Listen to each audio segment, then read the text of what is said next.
2 meetings, not enough for the Blaine Bengals and the Centennial Cougars. Aldrich Arena, the site of a sectional final. Those highlights and more coming up. This is Sports Den. Stick around.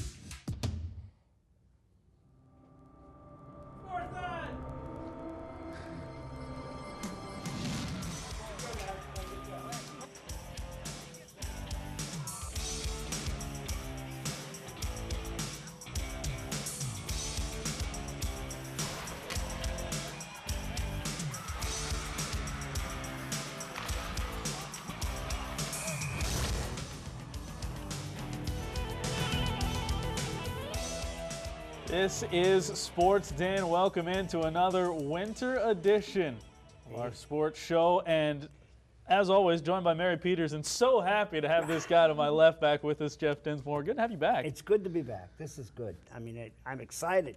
Sports Den! And it's a perfect time of year, obviously, to have you back because we've got so much exciting stuff going on with 2 boys hockey teams into the state tournament. Unreal. You know what? Whoever thought that Centennial would play Blaine again? Oh, I mean, no, we already know that was happening. Right, that was, yeah, exactly. It happened this time because it happened multiple times, twice throughout the season. The Blaine Bengals and the Spring Lake and the Centennial Cougars going head-to-head 2 different times, and it's been head-to-head a number of times over the last 2 years, including last year's sectional finals, and not only head-to-head, but plenty of close games, 1-goal games. You look this season alone, both were 1-goal games. Then you go back to that section final a year ago, and that was a 1-goal game. And those 1-goal games, not without controversy. Here's a goal that was kicked in. Jeff, you were there for that one with me, I believe. Yeah, it's like, what? This one also off a skate, and that turns out to be the winner. The first was disallowed. That becomes a winner. Coach Rich Minnie had to get his explanation there from the officials. Wasn't happy about it. But you take a look at what we're saying with the close games. 1-goal games all the way back into the 2014 calendar year. 3-2 Centennial, 2-1 Blaine, 5-4 Centennial, 5-4 Blaine, 3-2 Blaine. Those are the 2 regular season matchups this year. So that set the stage for an outstanding Section 5-2A championship. At Aldrich Arena, these 2 teams, and as Jeff mentioned, not really a shock that we get here to these 2 teams. Early on, Luke Noterman with the first goal for the Blaine Bengals through some traffic in front. Noterman able to chip it in, and there's your 1 goal, and you're thinking, well, that's going to be it for a while. As you see the 2 rebounds that Jonathan Albers couldn't corral, and then Noterman, number 17, sniping in there from that far side, able to chip it in and give the Bengals the lead. So you're thinking, all right, Bengals settled in, got their goal. Then the puck slides away from the Cougars, and the Bengals get their 2nd goal. Riley Tufte, right place, right time, coming from back around the net. He makes it a 2-0 Bengal lead. You see the puck just drift away from some Cougars. That was the theme early on. Late in the first, Cougars down by 2, trying to get a break, but Colton Berg gets across the line. There was a teammate across ahead of him. That golden opportunity goes by the wayside, so we do go 2-0 into the 2nd period, and that was the period of the Bengals, because it certainly wasn't the period of the Cougars. You see the goalie lose a stick. Alex Pinn takes advantage, and just like that, it is 3-0. Those all even strength goals as Pinn, I said take advantage because the stick was dropped, but Albers just also out of position because of that, and Pinn was right there. The Bengals were capitalizing on any mistake that the Cougars were making. Long shot that time from Tanner Vecchio that time. Makes it 4-0 for the Bengals as they just continue to pile on in this third. Easton Brodzinski wants a little piece of it. He gets a goal, 5-0. If you're counting at home, that is the 3rd goal of this 2nd period. Brodzinski stuck with it, gets it past the goalie again. Here's a better look coming from behind as he just skates all the way around. Didn't get the first try. 2nd try goes past, and it's 5-0. It would be 6-0 eventually. Again, another goal, a 5th of the period, the 2nd of the game for Alex Pinn. Makes it 7-0. The Cougars just on their heels do finally get a goal from their captain, Colton Berg, who had such a great run in the sectional playoffs. Muted celebration there because they knew it was a long way. They couldn't quite make that run up the mountain. Bengals win. We knew they didn't like to get hit, so we just really forechecked them today and shot the puck on net. What's been the most exciting part of this playoff run? Tonight, winning the section championship. Once we got the first two, we knew they shut down a little bit, and we just kept taking it to them. How will you guys celebrate this one? Oh, some of us are probably going to go to the casino, lose some money, but we came out with the win today, so that's all we need. It was huge. They had a great game, and they kept the pucks out of the zone, and I probably saw 15 shots or so, but we played a great game. What excites you the most about heading to the X? Well, I know I love the rink there, and I just enjoy it with all the boys, and this is my dream come true right here.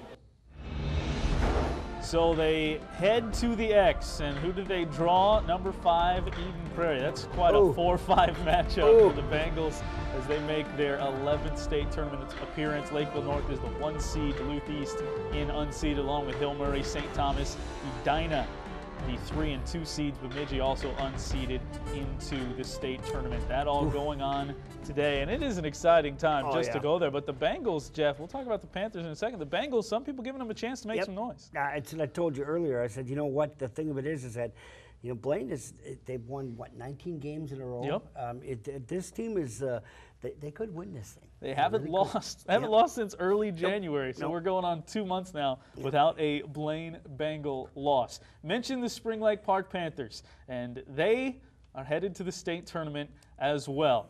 Breaking up a long string without a state tournament appearance, the Panthers come out of Section 5A. They had a great season, certainly against sectional opponents. They played up against a lot of 2A teams, put themselves in a good position to get this win. They go against Chisago Lakes, the number 2 seed in the section. First goal, Zach Johnson, big Zach Johnson from the circle, makes it 1-0. The guy that's been assisting all season long gets goal number 2, Jacob Nystrom. 2 assists for Connor Gagnon on each of those first 2 goals. It's 2-0 Panthers. They're looking to cruise. Back the other way, you've got one of the best goalies that we've had going on in Aaron Furlano, making a great stop there. He'd be 19 of 19 on the night, keeps it 2-0. Then Gagnon gets his goal after assisting on the first 2. He makes it 3-0, powering it into the back of the net. Connor Gagnon, a good postseason run here into the sectional finals, making it 3-0. John Kelly wants in on the act. He's in front of the net, and he bumps it past to make it 4-0. Still looking for more. Panthers trying to close things out, but they get the help once again from their man in net, Aaron Furlano, his second shutout of the postseason in the offing as his team had a 4-0 lead. They'd get him one more just to put a little more lipstick on this one. In front, Aaron Murphy, the senior, scores. He went to the state tournament with football. Now he's going to the state tournament with hockey. Take a second look between the circles. Panthers, 5A champs, headed to the tournament.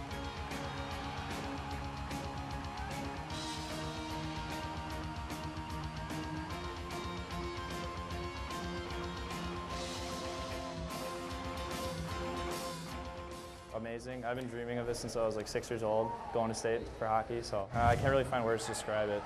And going into the student section and celebrating is amazing.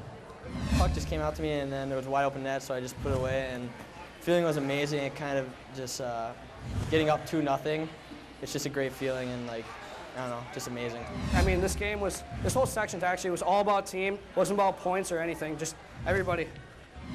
Knowing that we're taking our team to state would mean a lot. I don't know. It wasn't only me. It was more of a team effort. Everyone was on the same page. Goalie was fine and tuned, and I think it really helped us out in the long run. I don't know. I've always dreamed of it. Right now I'm kind of speechless. I don't really know what to say. It's just a bunch of excitement going through my head. So the Panthers, they're unreal. I mean, and there's no one big player. Right. They're all a good team. They will play, of course, beating Chisago Lakes 5-0, shutout. 2 of the 3 sectional games a shutout. That's and they put up 16. They put up 21 goals in the sectional playoffs. So they talked at the end about needing to score a lot of goals in the state tournament. But now they've got a tough game. They will play Hermantown. Hermantown is their first draw as the number 1 seed. Welcome to the tournament. Play the team that's perennial in the finals. Again, Spring Lake Park, if you got a hot goalie, Yeah. that can make a big difference. Aaron Furlong, maybe that's a And he's little hot. foreshadowing as well for our Athlete of the Week coming up. Panthers go to the state tournament, so congrats to the Bengals and the Panthers on both heading to the state tournament, which obviously gets underway today. So best of luck to all of them. Of course, we'll bring you coverage of that. Both, no matter how things go, we'll bring you coverage of that here on Sports Stand for both of those teams. State tournament action already wrapped up for wrestling. It was a long weekend at the XL Energy Center. They squeezed a wild game in there somehow between wrestling and hockey this week, but they had wrestling and the mats were out for a couple of our schools represented. The only team we had in the team tournament, that was the Centennial Cougars. They took on the Wilmer Cardinals in the first round. That's the quarterfinals of State 3A. Wilmer won the first two bouts at 106 and 113 to go up in this one 9-0. They got a pin and 3 points in the first two. So that left it to Jake Berglund at 120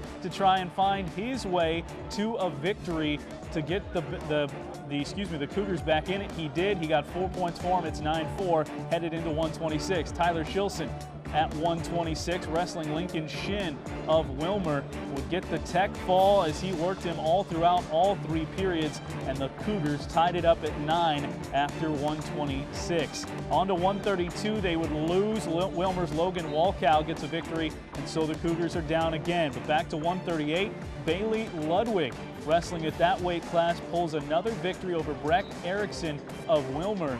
4-0 the decision at 138 for 3 more points to tie things up at 12. So from 9 down to back tied at 12.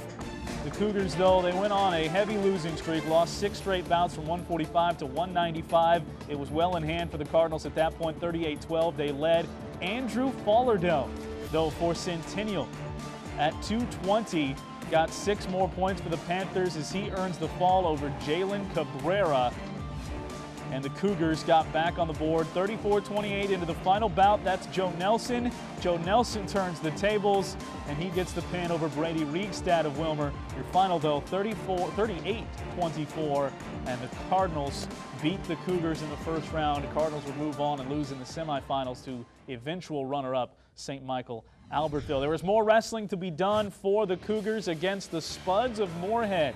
Moorhead again jumped out to a 3-0 lead after 106, but then it was a winning streak for the Cougars. Starting with Jack Berglund at 113, Cougars would win 4 straight bouts to take a 15-3 lead. You had Berglund at 113 getting 3 points. Then you had Jake Berglund at 120 into the act as we were tied at 3 over Grant Brendamule for Moorhead. He would end up with a 6-2 decision at 120 pounds. And again, have the Cougars up for the first time in this consolation semifinal matchup. You see him just working, being patient, gets him over and pushes him out. Eventually has the 6-2 win. Tyler Shilson, we'll hear a lot more from him. As we mentioned, Shilson at 126, trying to make it 3 straight for the Cougars against Matt Solid of Moorhead. Gets the technical fall at 5:41 to earn 5 points for the Cougars as they took a 12-3 lead into the 132 weight class. This was a tight one back and forth between Mike Matheson of Centennial and Riley Schock of Moorhead. Eventually, Matheson outlasting Schock long enough to get a 7-5 overtime decision. But you can see even in the highlights, there was just some back and forth, nobody getting a huge upper hand, but Matheson would win in overtime and gets those final points there. But again, unfortunately, another long losing streak for the Cougars. They went down 26-15 after 170. Justin Mullen got him back into it with a fall at 182. He's amped up about that. So it's 26-21. Unfortunately, 2 straight falls had the Cougars down 38-21 to Joe Nelson's round at 285. Nelson would get his second pin of the day to go 2-0 in the team tournament. Final score, though, 38-28. The Cougars fall to Moorhead in the team tournament. And you see the brackets, how things shook out. We mentioned Wilmer moving on to take on St. Michael Albertville. The Knights of St. Michael Albertville in a back-and-forth affair beat them to move on to take number 1 Apple Valley. That one was close as well on Thursday night, but Apple Valley takes the title.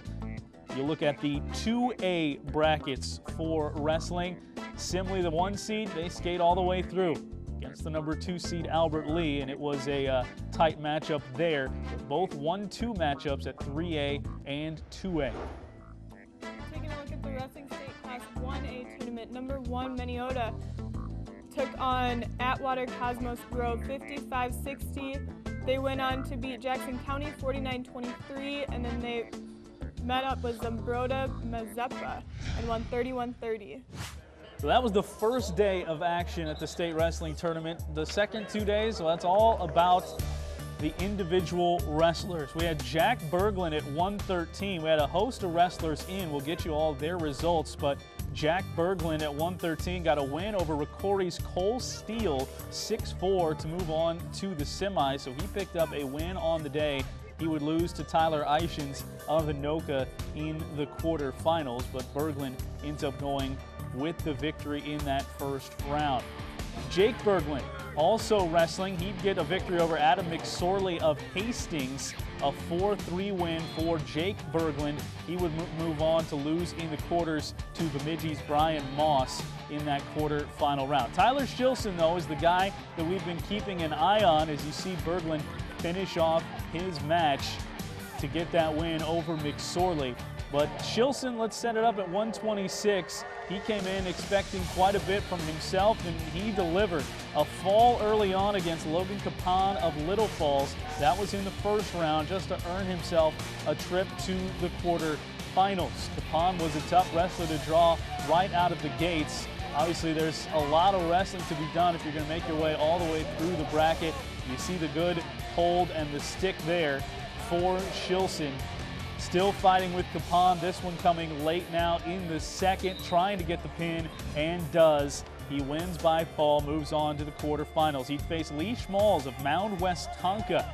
Getting amped up for Schmalls, another tough wrestler who obviously coming off a win earlier in the day. Shilson fights for a 7-4 decision eventually here. You're not going to see a lot of separation on these highlights, but a few moves, the good takedown there for Shilson to gain a little bit of an advantage. He'd pick up some key points late in the third and win that one 7-4. So that sends him to the semis against a state tournament champion from a year ago at 120, Mitchell McKee of St. Michael Albertville. Unfortunately, that's where Shilson's run in the winner's bracket would come to a close as McKee pins him there, just hangs on and gets the pin. You're not done though. Still plenty of wrestling in the consolation tournament. That came in the consolation semifinals for Shilson against Mountain View's Carl Keeler.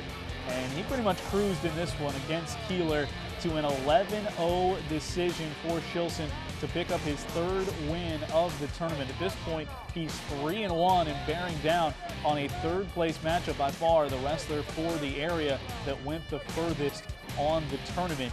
So 3 wins and a loss puts him in this third place matchup against Wade Sullivan of Lakeville North. Unfortunately, in a bout that went back and forth early, he loses 13-7 to Sullivan and ends up with a 4th place finish. First period, gave up a takedown, kind of stumbled, but just try to focus on wrestling tough and focus, and then being able to get those late period takedowns to get the win. Tough match right away, draw against a top-ranked kid, and I fell behind right away, but I battled back and didn't let him score the rest of the match and ended up winning 4-3, and really, really excited about that win. Plenty to be excited about as far as our individual wrestlers go. You take a look at how they all finished on the day. Shilson there 3-2, the best record, with the 4th place finish 1-2 for both Jack and Jake Berglund. Mike Matheson at 0-1. John Knoll at 160 off a good season at 0-2. Noah Benson, Dorian Tapia both 0-1. Justin Mullen goes 0-2. And then Tristan Weemus for Spring Lake Park, the only Panther wrestler that made it to the state individually, 0-1 in Class 3A. It's a crazy day down there when that wrestling takes place. That kid, he got beat up pretty good. It's a contact sport, right? Wow. It's the most contact. Maybe they hit with the chair or something. That's your kind of wrestling. Oh, that's not what they were doing down there. That's your kind of wrestling for Dr. Dredd. With things closing down on the winter season, obviously we've still got basketball, girls basketball going through sections, as with boys basketball. Still plenty to take down as far as the schedules go, but we want to get you involved with the show and with the season, voting for the male and female athletes of the season. And you can take a look at the nominees. There's the boys side. All of this online, northmetrotv.com/sportsden. You can go there and vote. So it's across all sports and all schools. You see you got Panthers and Cougars and hockey and basketball and wrestling all there. So go to northmetrotv.com/sportsden to vote. Tyler Peterson, great basketball season, along with Ben Shearer for Blaine. You take a look at the girls athletes with what both Blaine and Centennial did in hockey. They're well represented. Andrea Gessner's there for Centennial Gymnastics. Again, vote for all those. Plus, if we miss somebody, certainly fallible, I can miss somebody, you can write in. There's a write-in spot. northmetrotv.com/sportsden for your boys and girls athlete of the season. And we want to get you involved, and that'll all be determined by your voting. Time for a break. It's, time though, but it is time for trivia. Trivia. All right. And this is the biggest reason I'm glad you're back. Because I know you can bring more to the trivia than I do. Okay, here we go. When's the last time the Spring Lake Park boys hockey team went to the state tournament? Do you know? Is it tricky? It's you, so it must be a little tricky. We'll have last week's answer on the other side of the break. More Sports Den coming up. Stick around.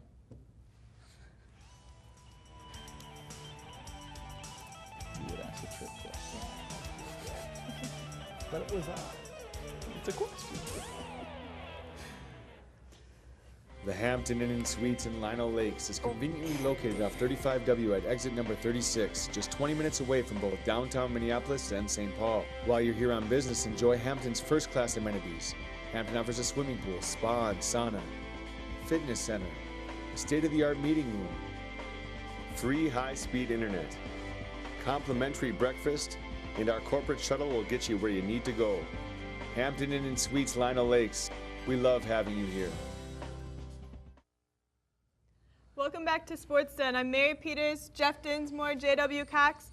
So we just had our trivia question for next week, and our trivia question from last week was name the first ever Minnesota Mr. Hockey Minnesota winner. And the answer to that one is Tom Chorsky in 1985. Yeah. Well, that's a long time ago. That was a really long time ago. And so we've taken a look at basketball and hockey and wrestling, and now we're going to switch over to boys basketball and take a look at Centennial at Champlin Park. Ooh. So Champlin Park has done really well so far this season. They only have 2 losses, and Centennial is on a 3-game win streak so far. So here you see a rebound by Marty Hill. Aaron Klepner finds the loose ball.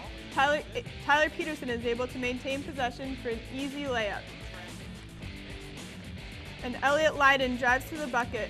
He misses the layup the first time, but is able to get his own rebound and make the basket on the other side and draws the foul. The pass from J.T. Gibson over to Jeremy Johnson, who gets the bucket to fall. Nice roll for 2. He ended the game with 22 points. Connor Lund finds Matthew Robinson for a 3 to put Centennial up by 2 with a little over 7 seconds left in the first half. So they went into the second half leading by 2. Johnson to Klepner for the 3, putting Champlin Park up by 1. Gibson finds Theo Johnson down low for a 2 over Bryce Johnson. Champlin Park is up by 7 at this point, 57-50, with about 8 minutes left to go in the game. Tyler Peterson drives and connects just outside the lane for 2 points. And here you'll see a fadeaway 3 by J.T. Gibson to extend the lead to 10. And Gibson ended the night with 13 points. Gibson drives with his left hand for an easy 2. In the final for that game, Champlin Park won 81-65 for Centennial. Taking a look at section brackets for boys basketball, section 5, 4A, Champlin Park as the number 1 seed. They went on to beat Centennial 81-65, and they face Wayzata, who's the number 3 seed, on March 6th. Take a look at how things are shaping up in 7-4A. St. Francis and Andover is your championship matchup in that 7-4A bracket. The Blaine Bengals, of course, lost to Duluth East to start that one out. Duluth East then lost to the 1 seed St. Francis. And with the 3A bracket, De La Salle beat Columbia Heights 74-46. Fridley, they beat Patrick Henry 53-48, and it will be Fridley taking on De La Salle. The Panthers, it was tough. They got beat by Patrick Henry 73-38. Wow. Certainly one thing in that Cougar victory, though, or that Cougar loss, it's going to give some people some hope at the state tournament, you would think, against Champlain Park. I mean, that is quite a team. They looked unbeatable, but the Cougars gave them everything they wanted. Yeah. Oh, thank you, by the way, QCTV for doing Absolutely. that. Awesome game. We can't be everywhere. Well, you can't be. You can't be. You can be live again. That's true. Yeah. We can try. That's all right. And it's girls basketball, too, Mary, heating right up down to the finish. Yeah, girls basketball as well. So Centennial and Blaine played each other. And this was their last regular season game, and they went into this game tied in the standings at 6-5. So Blaine won their last matchup on January 30th, 67-70. 67-60. Sorry. So there's a pass from Sydney Stapleton down low to Sarah Grove, who's only a sophomore. Then there's another pass down low attempt to Sharon Miller. Grow with the block, and Paige Comer comes up with the ball, dribbles it down the court. Bounce pass to J.C. Girding, who makes the layup and draws the foul. A little over 7 minutes to go in the first half. Centennial has extended the lead to 10. Inbounds pass from Claire Orth gets to Justine Watson, and she follows through and makes the basket. Here's a pass from Nikki Clark to Jennifer Hicks for a three. She extends Centennial's lead to 16 with just a minute left in the first. So they go into halftime 32-17, pass from Allison Jablonski to Sharon Miller for another bucket down low, cuts Centennial's lead to 11. Abby Romick dribbles all the way down the court with no one stopping her to finish with an easy layup. Blaine cuts the lead to 7 with about 5 minutes into the second half. Sarah Groh is back at it again. She finds the bucket with an easy turnaround. J.C. Girding hits the three to put Centennial back up by 10. Centennial ended up winning this game 67-46 over Blaine. And then the final Northwest Suburban Conference North standings, Elk River stands at top at 11-0 in conference play. Andover follows close behind at 8-4. Champlain Park, Centennial. Take a look at the Section 5-4A bracket. Say that 3 times fast. Centennial has the number 1 seed. They'll take on Armstrong Cooper at that will be tomorrow, or rather today at 7 o'clock. Mounds View's the 4 seed against Champlain, the 5 seed. 3-6 is Maple Grove and Wyzetta. And on the 7-4A side, Andover is number 1. They will take on Coon Rapids. Forest Lake, number 4, will take on number 5 Duluth East. Blaine, number 2, takes on number 7 Cambridge Asante tonight at 7 o'clock. And for the Spring Lake Park Panthers, we'll have the Northwest Suburban West Park Center 10-2. Spring Lake Park 0-12 overall 3-3. And for the Panthers, it'll be against De La Salle. That'll be a tough one. St. Anthony will take on St. Paul Como Park. Fridley will take on Totino Grace. And Park Center will take on St. Paul Johnson. Not just hockey going on, but we've also got state swimming going on. We have 3 swimmers and 1 diver from Blaine all participating in the state swimming tournament, so good luck to all of them. Plus, Blaine is participating in the team event of the 200-yard relay, so good luck to the Bengals in the pool and on the diving board. And if you missed anything from our coach and captain segments that we do throughout the season, go online. Again, northmetrotv.com, find our Sports Den page, and you can get all of those coach and captains there. Plus, you can check out what we're looking at as far as coverage goes. That includes tonight with Cambridge Isante and Blaine. That's girls basketball section, first-round action. Plus, we'll have all those hockey finals from the state tournament next week. Aaron Furlano, meanwhile, is our athlete of the week. 2 shutouts in the postseason, including a shutout last time against Chisago to send him to the finals. What do we always say at the end, Jeff? Go Panthers. Go Bengals. And go Cougars. Good night, everybody. Go Pie. See ya.